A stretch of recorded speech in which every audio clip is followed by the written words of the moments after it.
And hello, hello. 158 people. All right. Welcome to the Mental Health Hour. My name's Tim. Normally on my broadcast here, it's usually on. Hi there, Ella.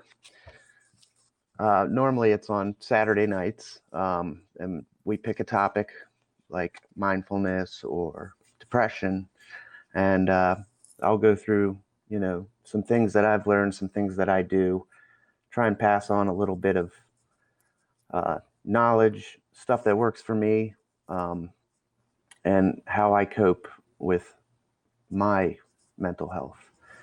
Well, tonight we're doing a special broadcast. We are doing a special guest interview / open conversation. I was very lucky to meet this guest on my first broadcast with Lucia. I just went live one day. We were talking in the green room before. I just went live one day and decided to start putting my story out there and seeing what I could do on this platform. And that's where I met Lucia. And then she got me hooked up with a bunch of other connections. And Gemma, who is our guest tonight, came into the broadcast, and we've been friends ever since. So I asked her if she would mind coming on and talking with us and sharing her story, and she was more than happy to do that. This is a very special night. She says that she has made mention of her mental health in the past, but hasn't shared the full story. So we're going to go ahead and bring her on now. And everybody, welcome Gemma. Tim, thanks for having us. So, we've been planning this for a couple weeks, I guess. What is most exciting to you about putting your story out there and moving forward with this mental health stigma we're trying to work on? I think for me, getting it out there is big because I've never truly spoke about it to anyone in full. But I also want to show people that it's not something to be ashamed of, and that you can actually start to recover from it, especially when you become more open and honest about it. Yeah. Yeah. I think we both share the passion in trying to, as Lucy always puts it, break that stigma and be kind to your mind. And I apologize in advance if I miss any comments here. I find it a little bit more focused on the interview when I have a broadcaster with me than just interacting with everybody, but I'll try and keep it mixed in there. So what we're going to do, we're going to talk a little bit about mental health. Gemma's going to share her story with us and maybe open it up to a little Q&A if you're up for that, Gemma. Yeah, of course. All right. Well, without any further ado, why don't we get started with your story, and you can take it away whenever. Okay. Thank you. Right. So I'm just going to start, I guess, from the beginning and go on. Obviously, we don't have all night, so I'm going to have to, talk about things, more limited than maybe it is. But for me, I noticed that I had depression, I guess, when I was about 9. For a lot of it, I thought that my life was normal. I thought that the way that I was living was normal. I've always had issues at home surrounding my home life, things like that. I started getting bullied at primary school when I was 9 and 10 because my mum worked at the school, and because when I was born with a disability, and I had POTS on my legs right up to my waist and couldn't walk till I was 3. And I never actually managed to walk properly for a long time. I was on my toes. till I was many, many years old, and had the surgery to correct it. But it wasn't until I went to high school that I started being really badly bullied for it. I was very, very underweight. I was, because I was blonde, it was like there was everything. Everything was wrong with me in the eyes of other people. Sure. And the very first time I really thought, I can't cope with this anymore. I was 11 years old and I went into the bathroom at school. I'd already planned it. I'd brought in some miniature bottles of alcohol and 3 boxes of paracetamol, and I downed a lot in the bathroom at the toilet, in the toilet of the school. Sorry. And how old? I'm sorry. How old were you at this time? 11. 11. I'm sorry. 11. It didn't actually work. Obviously, I'm still here. It did make me very, very ill, and I ended up collapsing in one of the classes. I got sent home, never told anybody that I'd done that.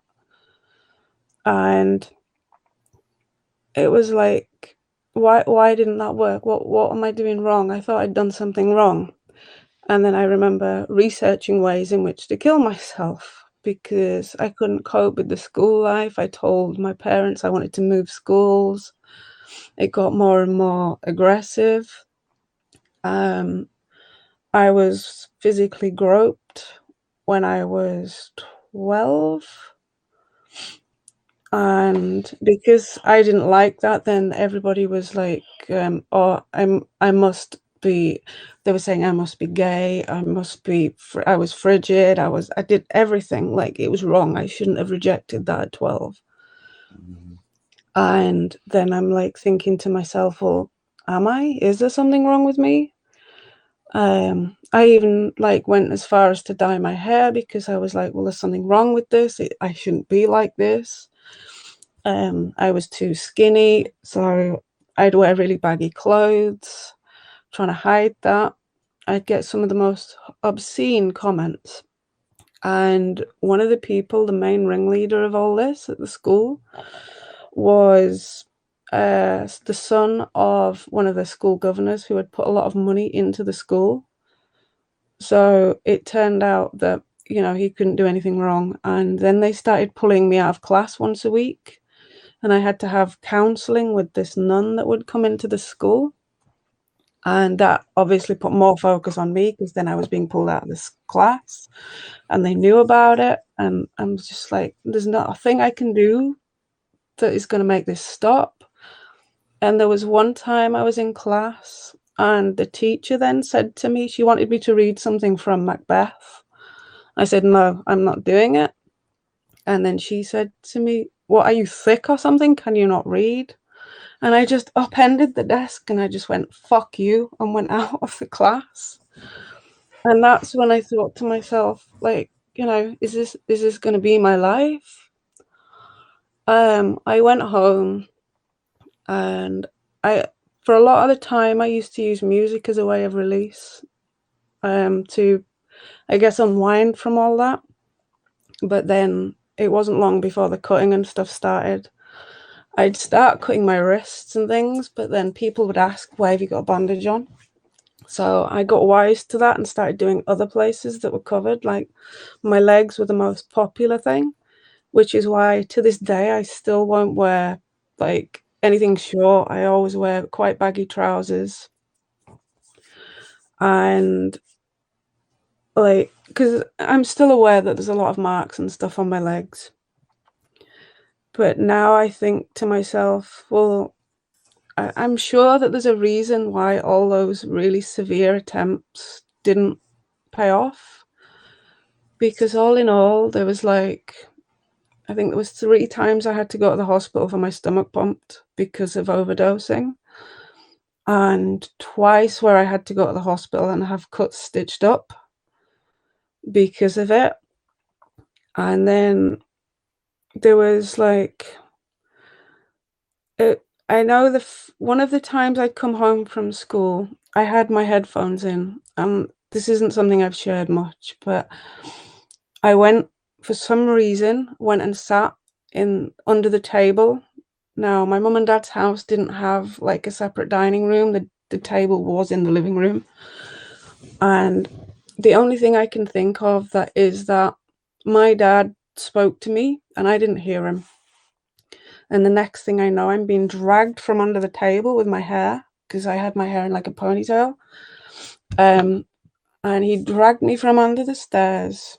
I lost my headphones, and he'd been shouting, saying that I'm disrespectful, things like that, and threw me up the stairs.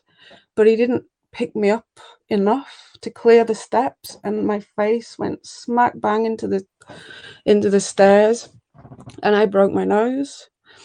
I didn't go anywhere with it. It was like I literally had to sort of set it myself. I was, I think, 13 or 14 at the time.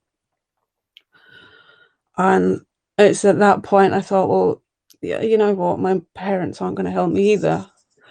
I felt very much alone in the world. Continued to self-harm quite a lot, but also did a lot of drawings and things. I've got one of my pieces of work up on the things, actually. Do you want me to put it on? This Yes, is the first absolutely. piece that I submitted when I was at school for my artwork. I don't know how to do this. There we go. Like, that's one of the first paintings I did when I was at school. Oh, there we go. And I added that as it was one of my exam pieces. A lot of the work that I did around my art and stuff was quite grim. And one of my teachers, I remember saying when I was doing my art degree, he said to me, "Your work's too dark. It will never ever get anywhere. You won't make anything of yourself."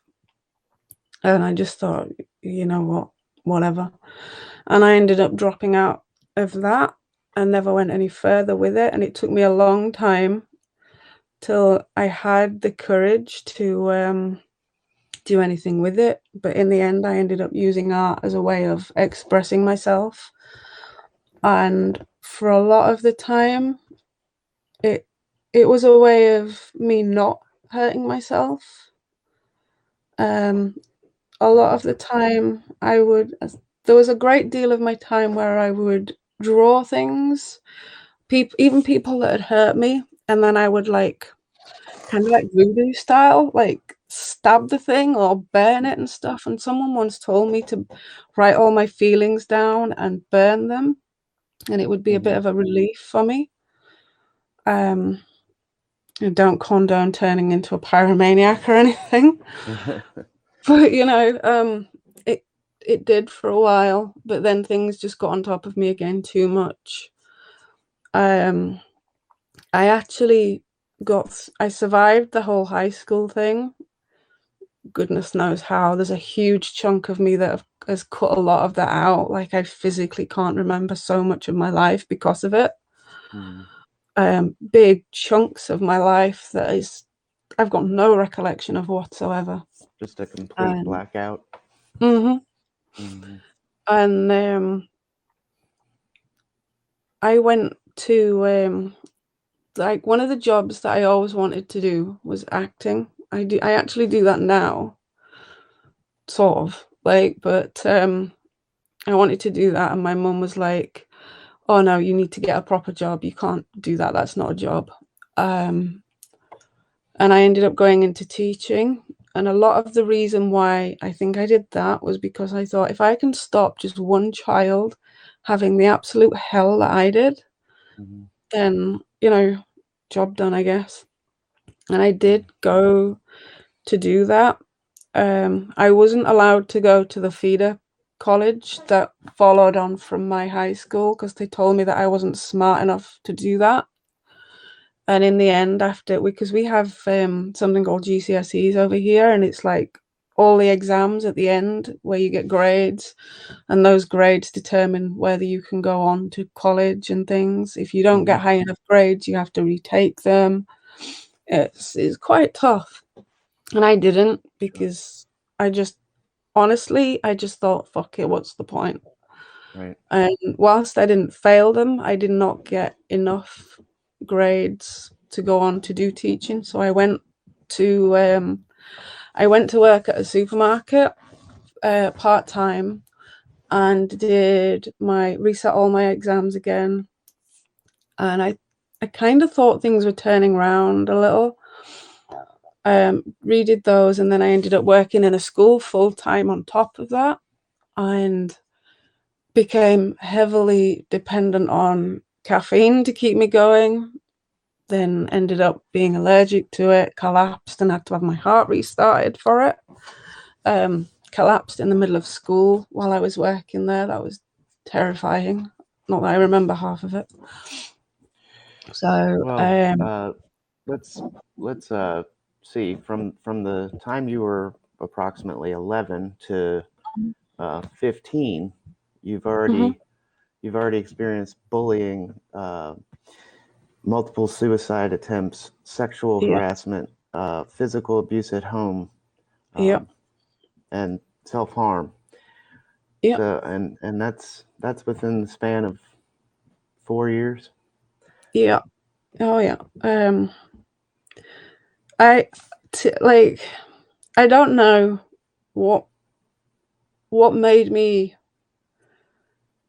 carry on, part of it, but then it's like the number of times I'd actually tried to and failed. It's like you kind of think, I can't even do that right, do you know? And I went on to do the redo the exams, did the teaching, I qualified. But whilst I was working at this supermarket, so I was 16 when I started there. For 4 years, I was sexually abused. And I say for 4 years because I did not have the guts to report it, because he was saying, well, you're just a shop girl, just a checkout. And I ended up getting a promotion to being a supervisor, but it was always, oh, well, you're just nobody. I'm the head of security. And because he was security, he knew where all the cameras were. And when I was 16, I got raped in the back of at the back of the store. And then I was raped again when I was 17 by the same person.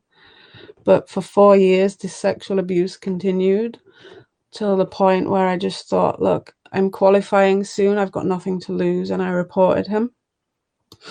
I did report him, and he was suspended pending investigation. But what came out when I did is that he'd not just done it before, but he'd done it multiple times.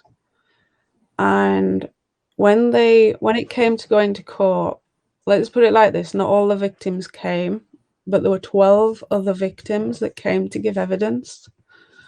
And I'm like, well, how on earth has he got to this stage where he could do that to me if he's done it to others who have left? And it turned out that they did report him, obviously for them to be known about, but they backed out, and because they backed out, they couldn't follow it through. And that gave me the incentive to try and push it the whole way.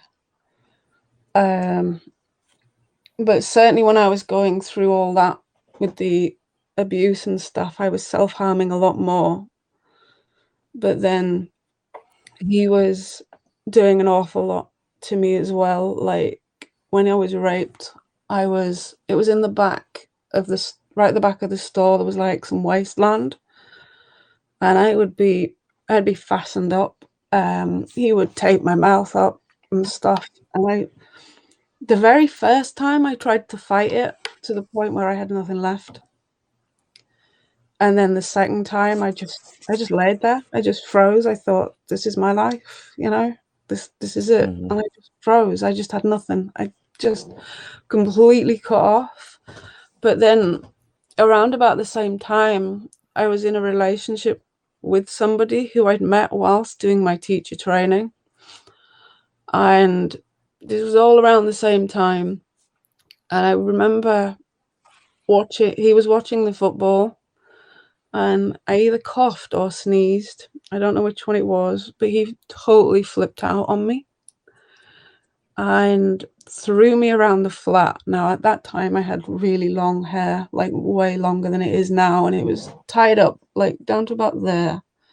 And he swung me around the room with it and ended up chopping it off and threw me down the stairs. I managed to get out, and I was raped again in the park.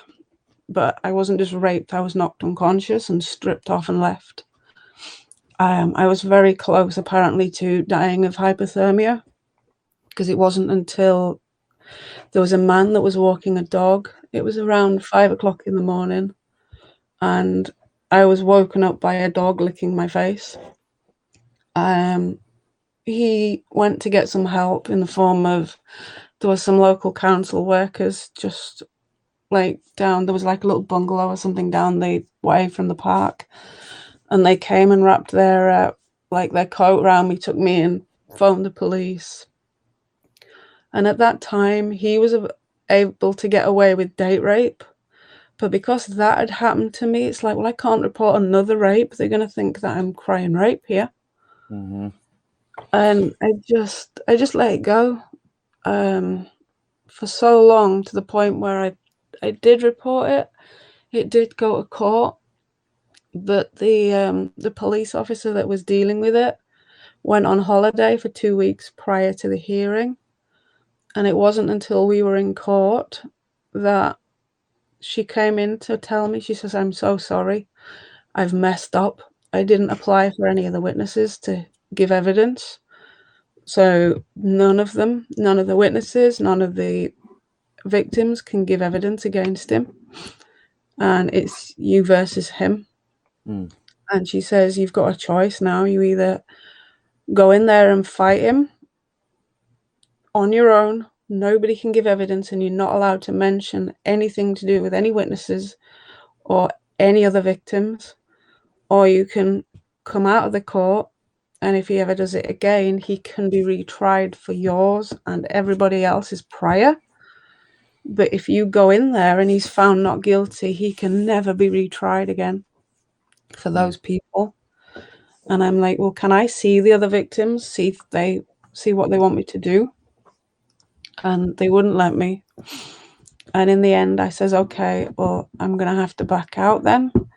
I kind of feel like I was coerced into doing that and giving that answer.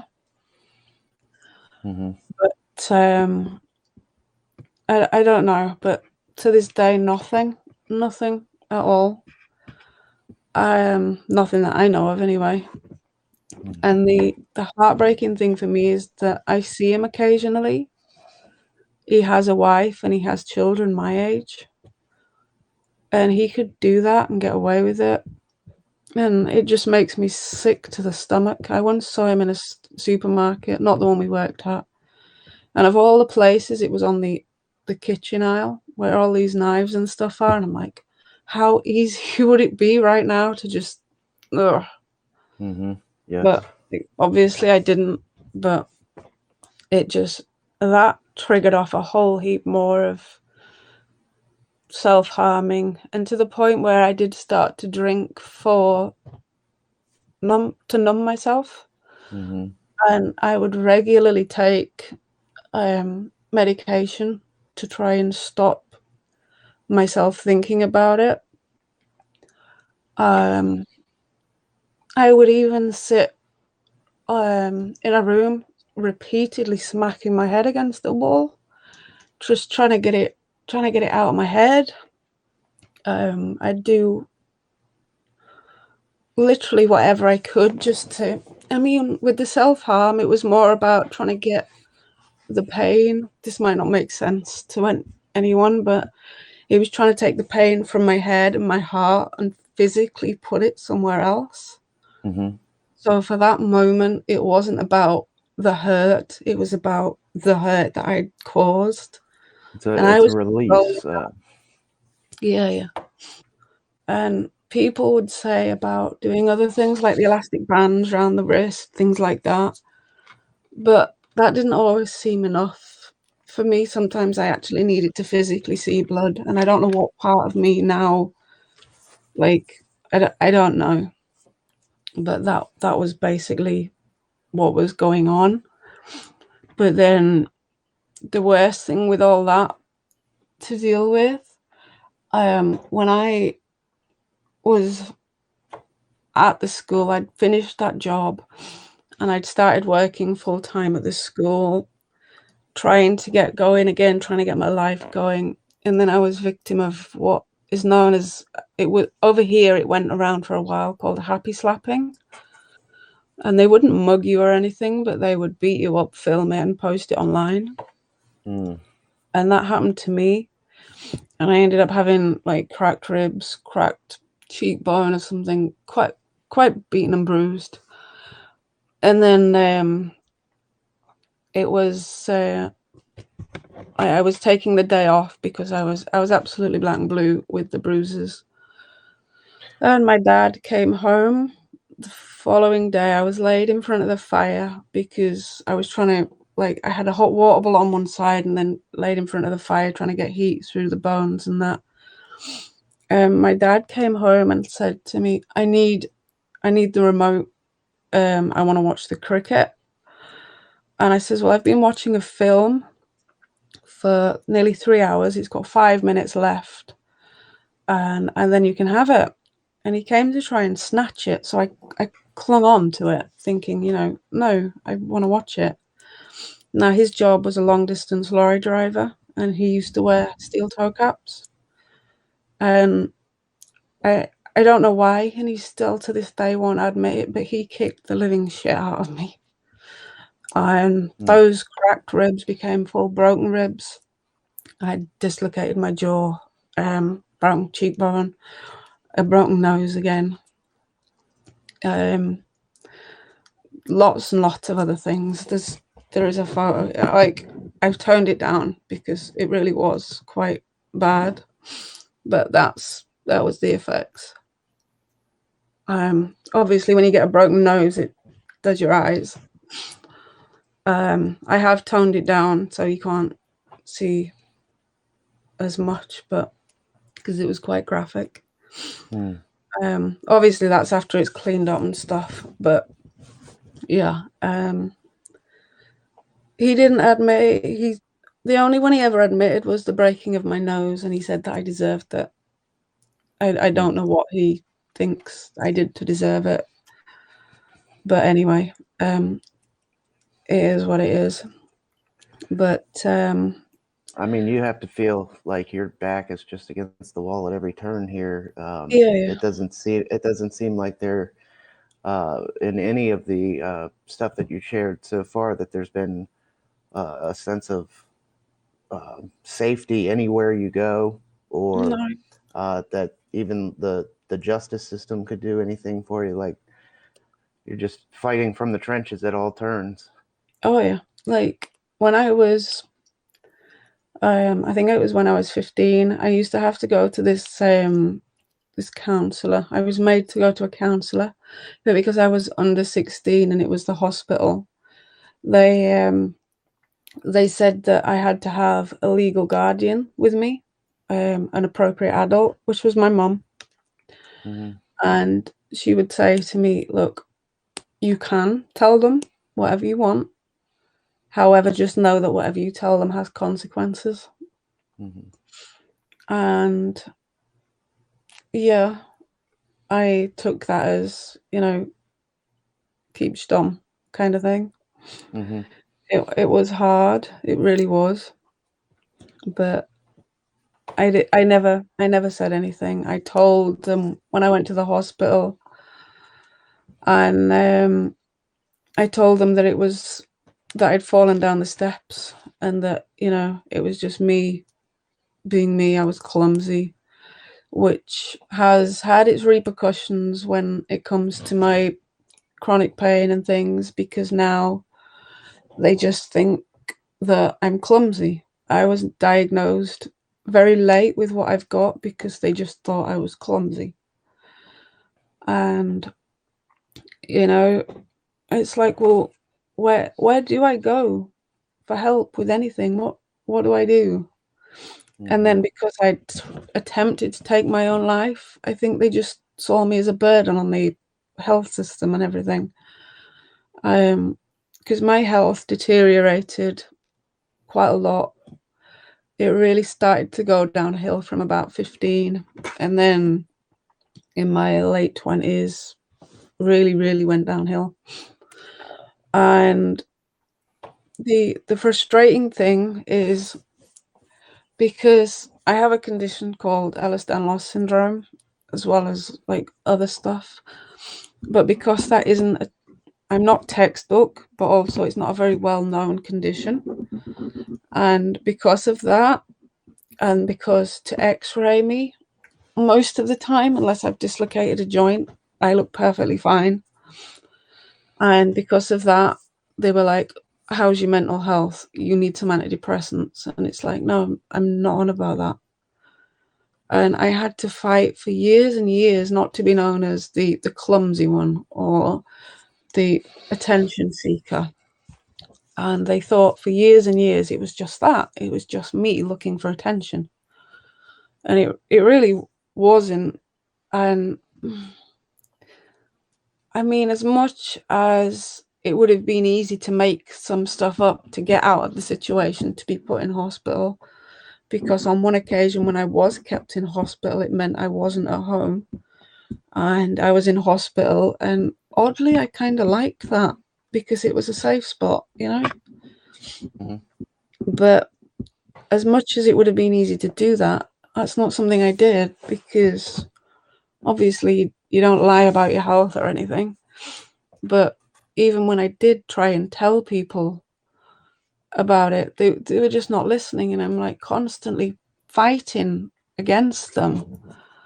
And it's like some people would just think, oh, she's after more medication. She's after more medication. And they would give me it, which is why I believe that I'm heavily addicted to opiates now, because I'm on opiates for pain relief. And there's no way in heck that I'll be able to get off them, because I do need them, but I know I'm addicted to them at the same time. Because when they're due for changing, if I don't change them on time, oh, like the side effects and the withdrawals from that is horrific. Mhm. And I hate that I'm like that. I hate that I'm dependent on them.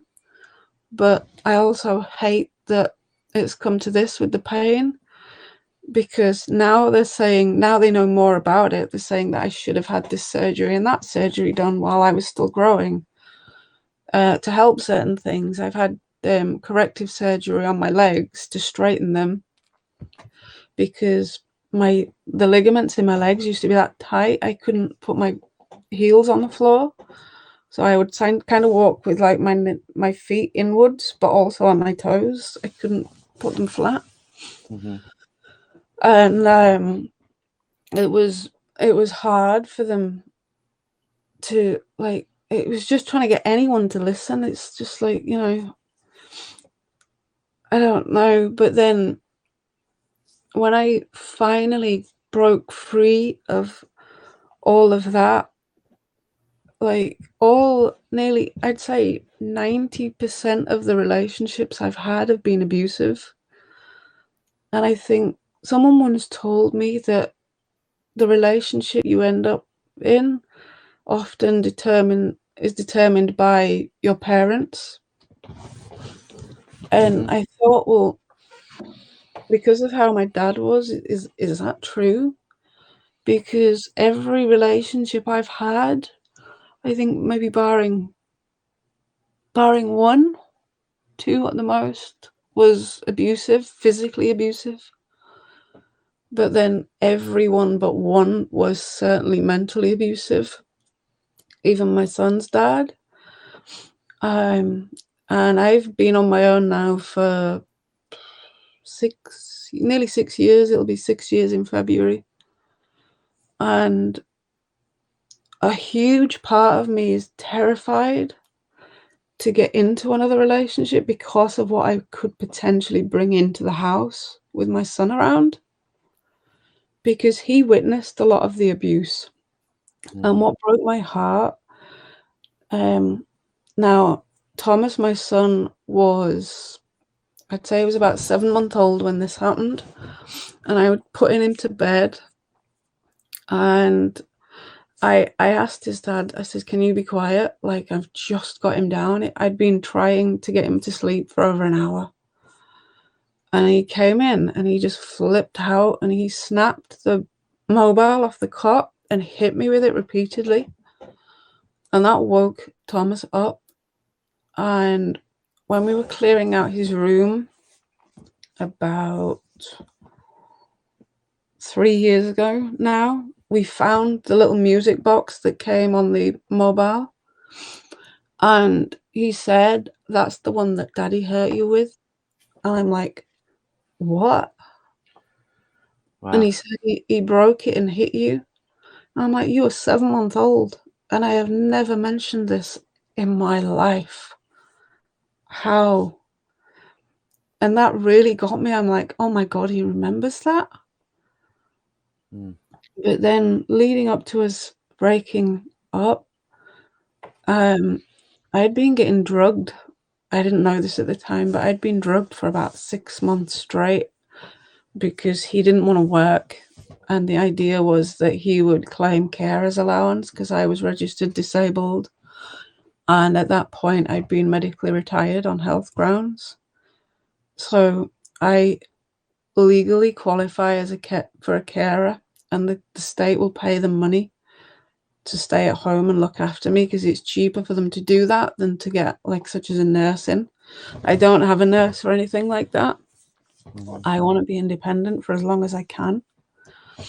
But that was what he wanted to do. And I'd found out about it because not only had he been drugging me, but he'd been drugging Thomas. And I found out by getting one of those clocks with a camera in because I'd noticed the Calpol was going down. That's like baby medicine. I said, why has it gone down so much? He says, well, I spilt it. I'm like, well, why would you spill it if you've not been in it? It didn't make sense to me. And some of my patches and things had gone missing, the morphine patches. So I got one of those cameras and it showed that he'd been crushing medication and putting them in little balls, in cling film balls, and putting them under the drawer. So I opened this drawer that I could see on the video, and there must have been about 40, 50 balls of crushed medication under there. And he was putting them in my food and drink.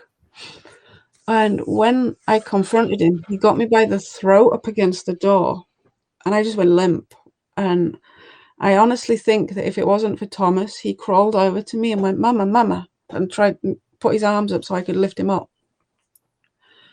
And like, he dropped me, I was gasping for air, and I rang my mum and said, come and get him out. And she threw him out. I didn't report it originally, and it wasn't until I'd been getting stalked for a while afterwards, and it got where I was having dead rats posted through the letterbox, human poo. I'd had paint thrown over my car, nails on the drive, eggs at the window, human poo all over the windows. Somebody had put a flower on my door with an RIP sign on it. And then once they'd put something lit through the letterbox to try and catch fire to the house. When I reported that, they came and put a fire bag on the back of the door, so anything put through it wouldn't catch. And I reported it, and I was told to keep all the evidence, things like that. And then it wasn't until we were in a shop and he came in, and it was at the time when my son was part in the wheelchair and part walking. And he came into the shop, threw him over the shoulder and ran out with him. So I followed him. Now, because I use a crutch to walk with, that was tucked in the back of the wheel, in the pushchair. And I was putting the shopping on the hood of the pushchair. But my first thought was, my son, he's got my son. So I ran after him, got him, and he'd only got about 2 shops up. Got him, turned around to go back. But before I knew it, there were the security guards walking to me, dragging me back to the shop, accusing me of shoplifting. And I'm like, you're joking. This is a bad dream. This can't be happening. I said, you need to look at the CCTV. It turns out there wasn't any. And they phoned the police. He came back into the shop and was like, I'm the kid's father. I'm the kid's father. And she frisked me and everything. And they took me back to my car and stripped it of everything that was new. I had my car air fresheners taken, CDs, everything. Anything that I couldn't prove that I'd bought was taken. I didn't get half of it back, because who keeps the receipts for like car air fresheners and the CDs that have been in the glove box for ages? You don't. I was able to prove, obviously, the new stuff I'd bought because I had receipts, but anything else. And I was given the choice there. I either signed to say that I'm permanently banned from that store, which is a very big chain of stores, or I can go to the police station and fight it. However, if I fight it, they were going to let his dad take my son. And I said, no, you need to look this up on the files and see what's going on. And they wouldn't. And she says, you're a disgrace of a mother bringing your son shoplifting like this. So I signed the forms and thought, you know what, fuck you. And I closed the whole case down and said, I'm not doing anything. I'm not reporting anything to the police anymore, because they've let me down before with the court case. They let me down with the rape because they said it was date rape. They've let me down with this. I'm like, I'm not putting any more trust into the police ever again. And I pulled out the whole case, so he still walks.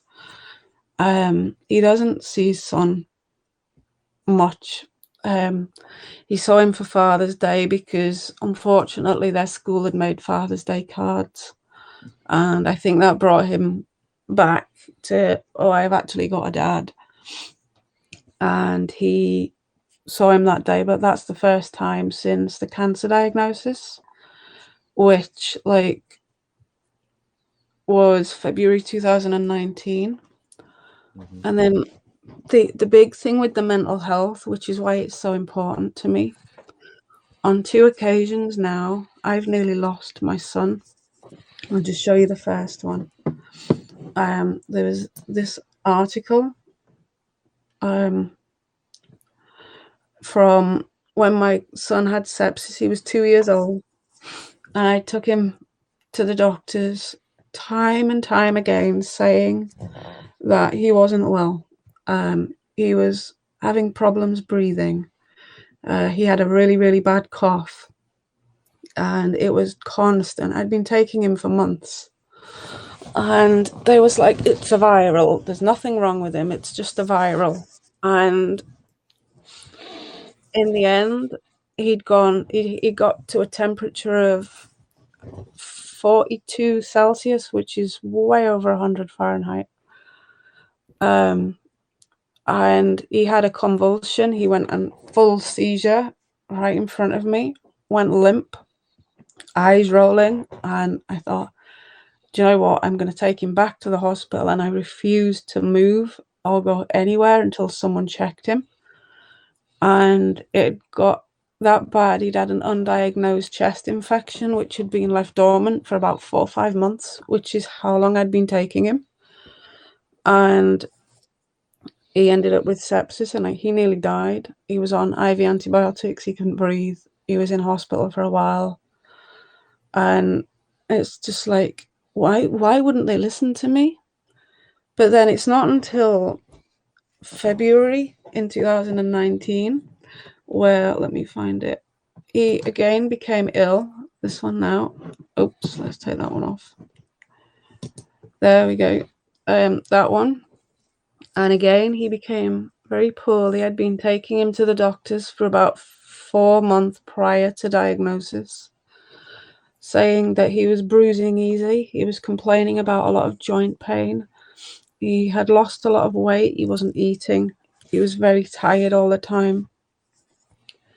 And I begged them, I said, please just do a chest x-ray to make sure it's not a chest infection or something.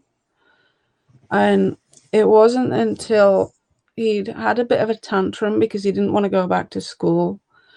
and he ended up getting a rash from like midway down on the torso up. And I automatically thought, oh God, meningitis. Got the glass, put it over his skin, and it didn't go. And it was like, this is meningitis. Got to get him to the hospital. And they kept me, like, they put us in a room after quite a while, did some blood tests and things. And it was just before 7:30 in the morning of the 12th of February. And they came to take me into a side room. And I remember saying, oh, he's going to fall through the beds, because we'd been given these camp beds because they didn't have any beds spare. And I was there the whole night trying to hold these camp beds together, because my son, if you share a bed with him, it's like sleeping with a snake with a right hook. He just doesn't lay still. And I was trying to hold these beds together whilst not getting smacked in the face at the same time. And I'm like, oh, but if I leave, he's going to fall down the middle of the beds. I'm trying to joke about it as well. And they were like, oh, well, I can't remember her name, but she was going to watch him. And they took me in to the side room and says, your son's got cancer and we need to act fast. They did a chest x-ray, and like I think it was about 86% of his entire chest cavity was full of cancer. It was leukemia he had, but the chest was covered as well. And the reason he couldn't breathe, it was like crushing his lungs, and it was crushing his heart, and he was struggling so much to breathe that like they had to start within an hour. He was on heavy steroids and things like that, and we were in hospital for 2 months getting treatment. And he's still getting treatment now. We've literally just found out today that his bloods have recovered enough to resume chemo, because he became neutropenic, which means he had no natural defense in his blood to fight any infection. So they had to postpone his dental work. They've had to cut his chemo because of the risk of infection.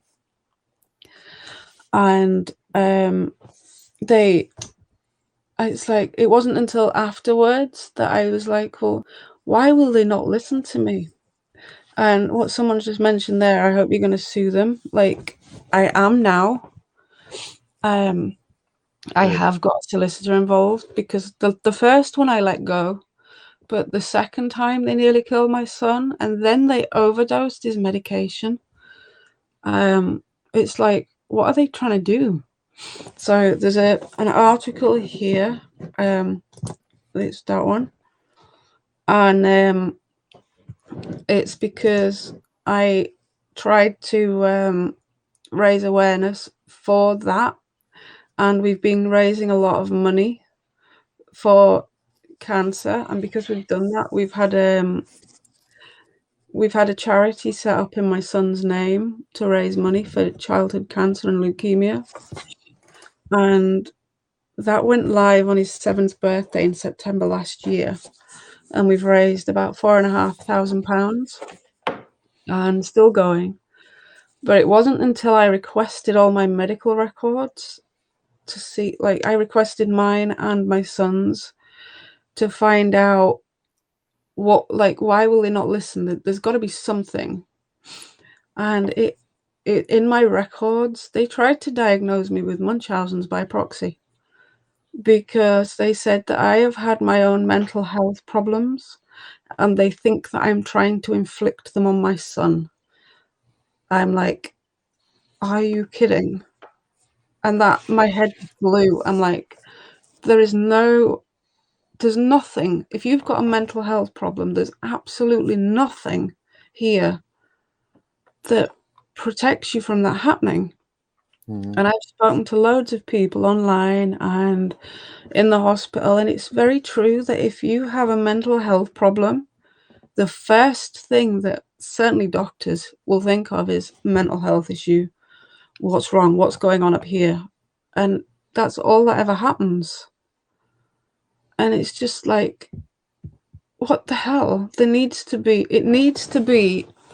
a thing where, yeah, okay, I have got depression, but that doesn't define who I am and what kind of mother I am. Right. Like, I am going out of my way now to make sure that Thomas doesn't have that happen to him. And because lately he's been suffering with depression, and a few weeks ago he said, I don't want any more medication, I just want to die. And I'm like, to hear that from my son, he's 7, it destroyed me. And I've been getting him help, but at the same time, I'm reluctant to go down the medical route to get him help. Right. Because if he gets mental health put on his records, he's fucked in the future. Like, so I'm going like private routes to get him the help that he needs. Mm-hmm. That doesn't mark his hospital records. And it shouldn't be like that. If you've got a mental health problem, you should be able to reach out and get help without the fear of backlash later on your, like, if you've got a problem. Because this Mm-hmm. cancer is going to give him problems. He's already got problems with his legs. And what I don't want to happen years down the line is for them to say, oh, well, he's got a mental health problem. No. Like, yeah, he might have had depression, but that's not who he is. Right. And it really annoys me that they can do that. Yeah. I mean, And like you said, it kind of mars your record there, but mm, also with the folks with any mental health issues, dealing with substance abuse, that's all you hear there too. It's just if you come in with a behavioral issue or anything, they immediately say that you're on drugs or something. So I right. understand exactly what you're saying. Mhm. There's such a stigma around it, and there shouldn't be, because it's making people scared to get help, which is why I really believe that there are so many suicides and self-harm, because they don't think that there is anywhere to go for that. And I really want to try and change that somehow. And I think the more people like yourself and me and anybody else that speak up about it, maybe even if there's just one person in here now listening to this, and if it can help them in some way, then, it was worth it. And Right. I've always said my DMs are open if anyone ever needs to talk, whether I know you or not. That's not an issue. Absolutely. Don't feel alone at all, because you're not alone, and you're not going to be the only person that has felt like this. It's just like, I look back, because there's one here I uploaded. There's me as a child and my son as a child. And I look back at it and think to myself, I did that actually. I was trying to work out if there was any signs, like, of him being ill, or of me showing any signs of anything. Like, you kind of look back at the photos and think, was there anything that I could see that was going to happen? Is there anything that's noticeable? And I mean, obviously there isn't, but I don't know.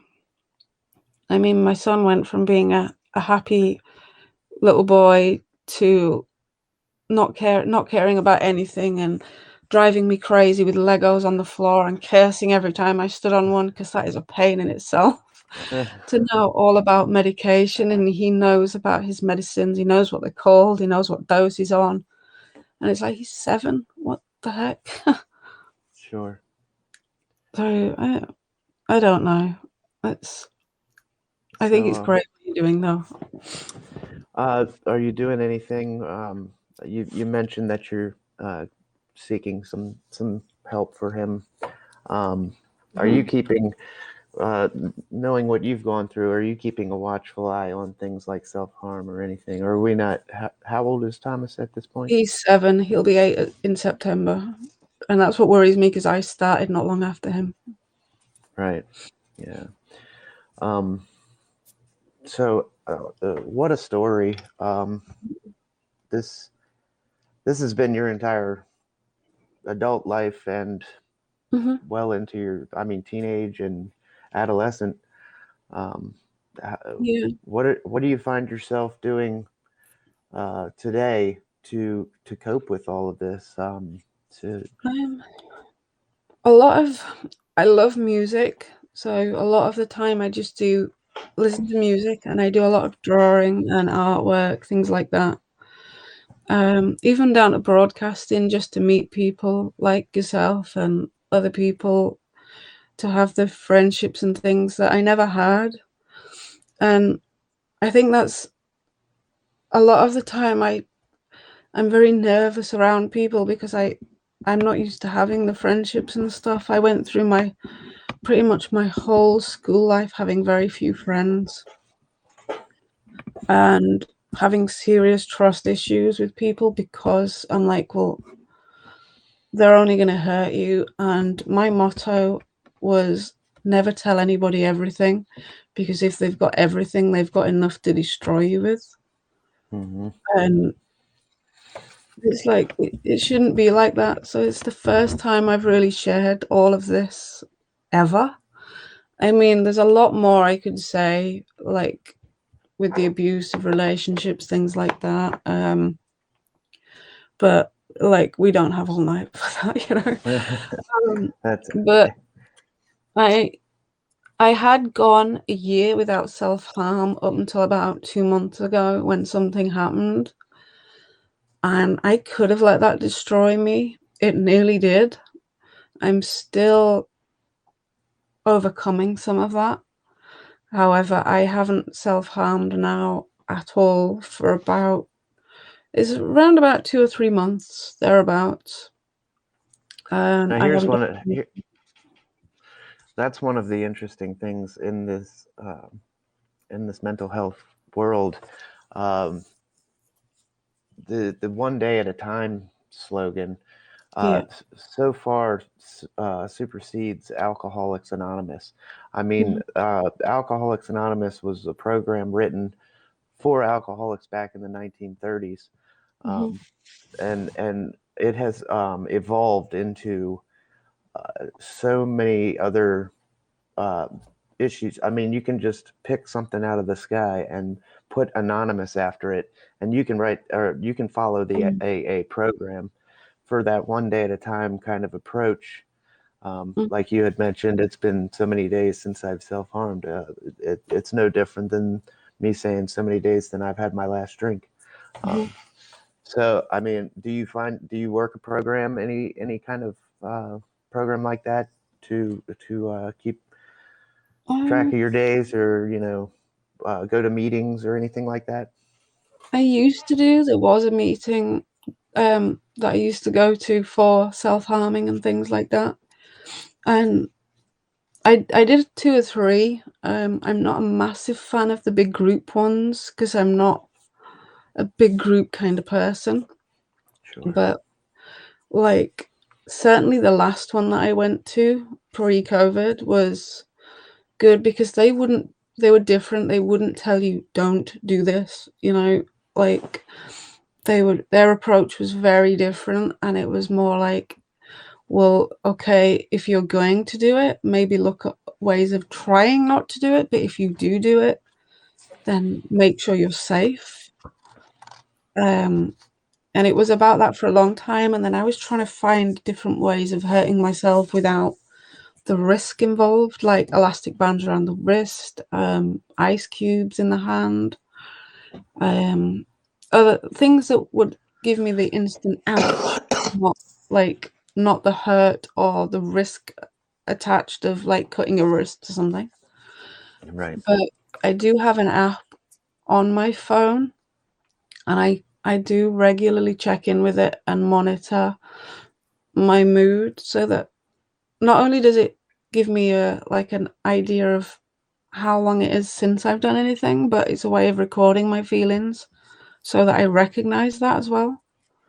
Hmm. Because sometimes, like, unless I really think about it, I don't know how I feel because I've got to that stage with everything that's happened where it's just numb, Hmm. and I really have to think about how I feel now because it's like I'm not used to everything. I'm just numb to everything, Right. and I do get easily upset with certain things, and I'm really bad at having to. I feel guilty about it sometimes, like certain friends and things. Like, if I haven't heard from them for a while or whatever, I'm like, well, have I upset them? Have I done something wrong? Because for so many years of my life, I wasn't used to having anyone that gave a shit about me. And sometimes I have to really push myself into keeping in touch with people as well, because I'm very good at closing off from the world when I feel rubbish. Yeah. I think, well, people aren't going to want to bother with me. They don't want to. They don't want to bother with me. Why would they want to bother with me? And it upsets me that I do that, but it's also like a self-preservation thing, Sure. because when I feel like that, I don't want to inflict it on other people, but I also don't want to upset anyone, but I also don't want to talk about it sometimes. I don't know. Yeah. It makes sense to me. Sure. One more. I have one more question for you, and Yeah, we'll stay on a little bit longer if you're up for it. If yeah, anybody yeah. in the audience, anybody in the comment section has a question for Gemma or myself, please feel free to Yeah. type it in. We'll get to some. Uh, Mhm, One last question from me would be a hot topic. You know, obviously, this mhm, past year, the pandemic. Um, mhm. How did you find that affected your day to day? If Oh, it did, mhm. you know, as far as your mental health goes and how you cope with each day. Yeah. Oh, that was really rough, especially not being allowed to go out of the house because I was classed as high risk. And certainly during the first spell of it, I think I was in the house without going out, except to the hospital, which was kind of became a blessing because it was like a day out.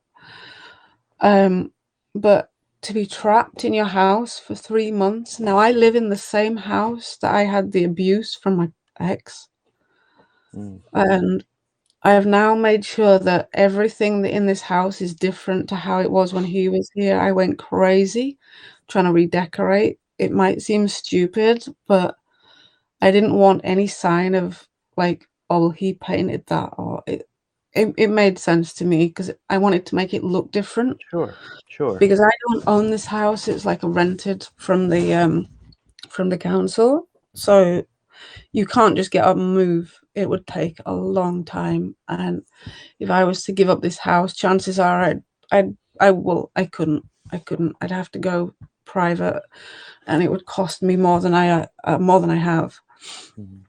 Mhm, So to be stuck in the house, and then with Thomas, who was like getting so fed up at the same time, there was no time for me at all because he was not going to school, and it was just like ah.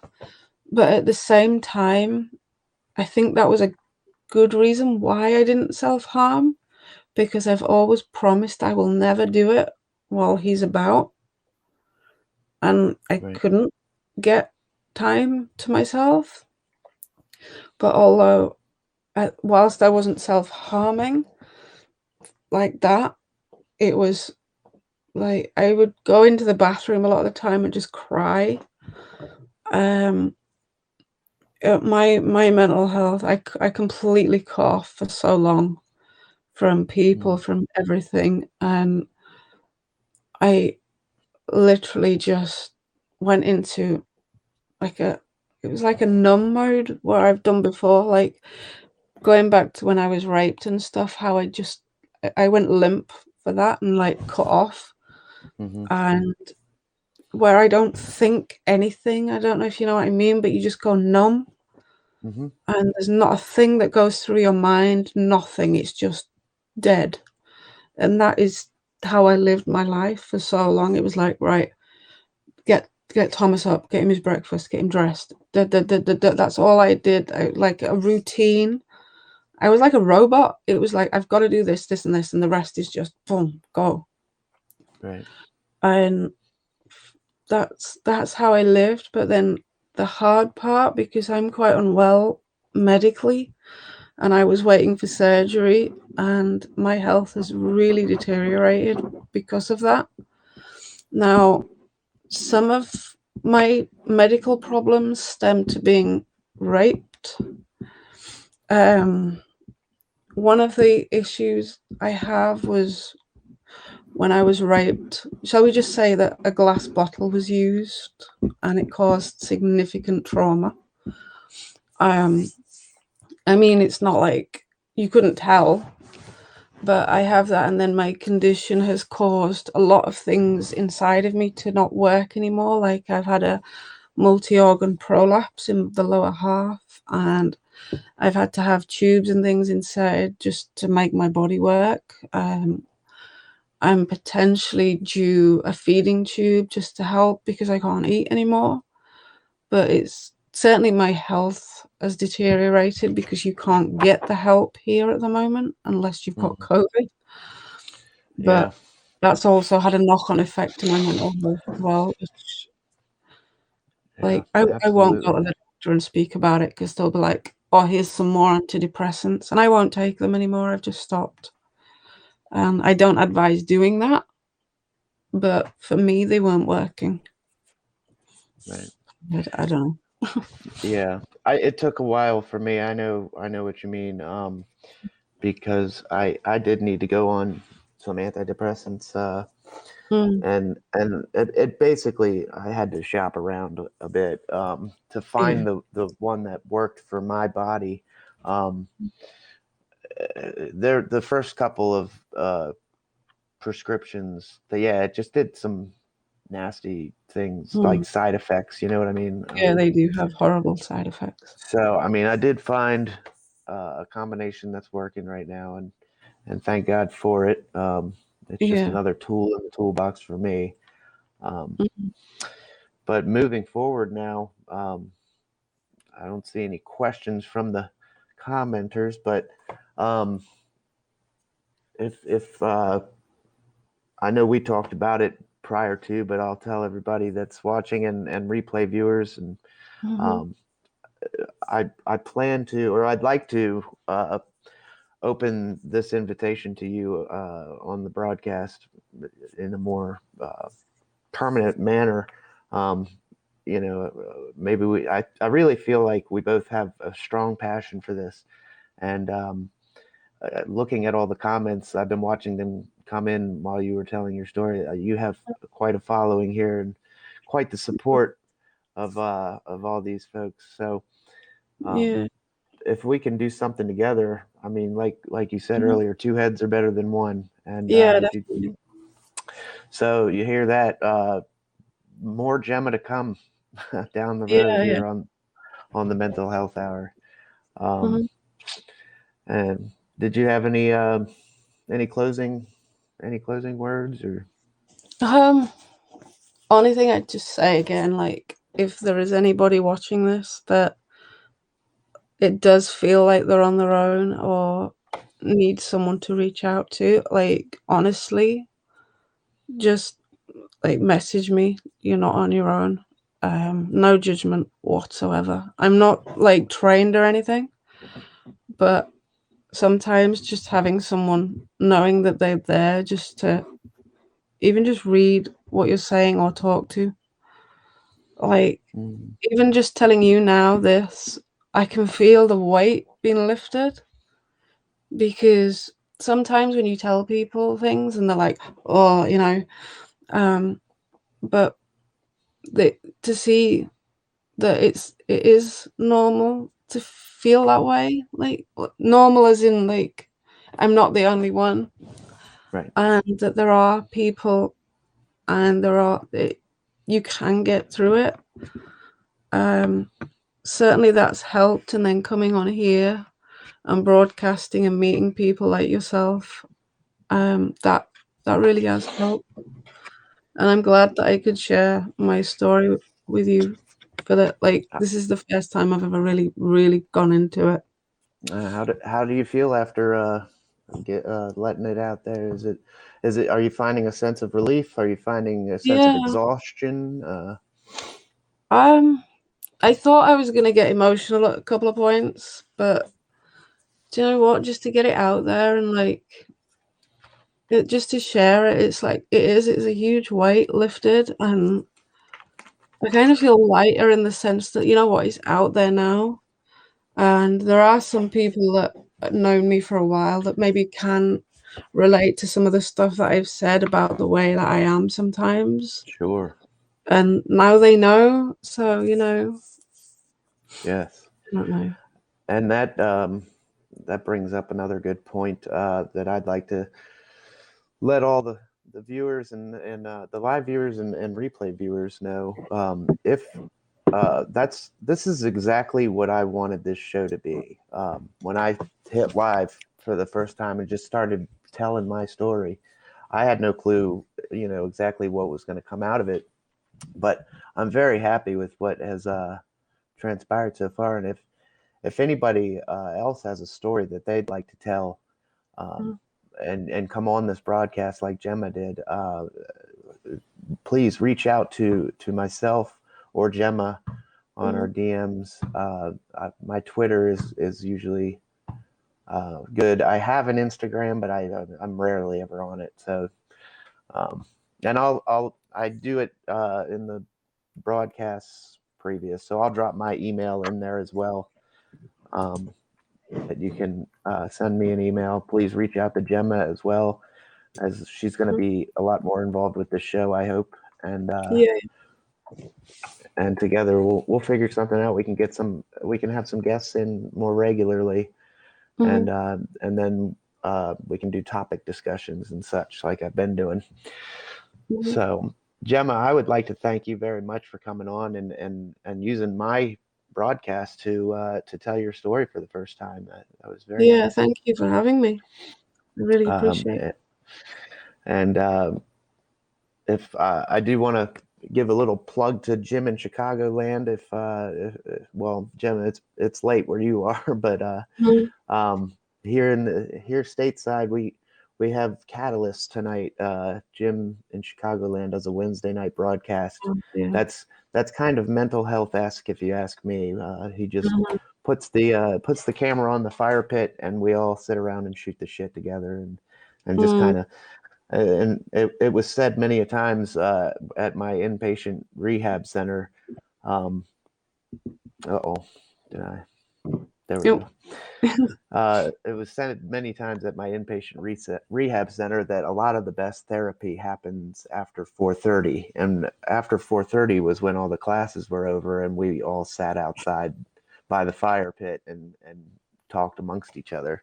So it's a great broadcast every Wednesday night, and he'll be on tonight, and I'll probably be over there. Jim's amazing. Yeah, he's a good guy. And of course he was the first one to throw a llama up there when I was on Beardo Weirdo last night. So I had to do the llama. You didn't have to do the llama, did you? I did several times. I need to watch it just for that now. See. Yes. All right, everybody. Well, thank you again to Gemma, and thank you. We will catch you next time. Here, I'll be doing a broadcast on Saturday at 8 p.m. As per normal, but we might make some adjustments with the schedule to better fit Gemma's time zone. So thank you guys. And fine. 11 o'clock my time's fine. I'm a night owl. What can I say? Yeah, well, me too. I can't lie there. All righty. Well, thank you again, Gemma, and thank you to everybody that tuned in, and we'll catch you next time. Bye.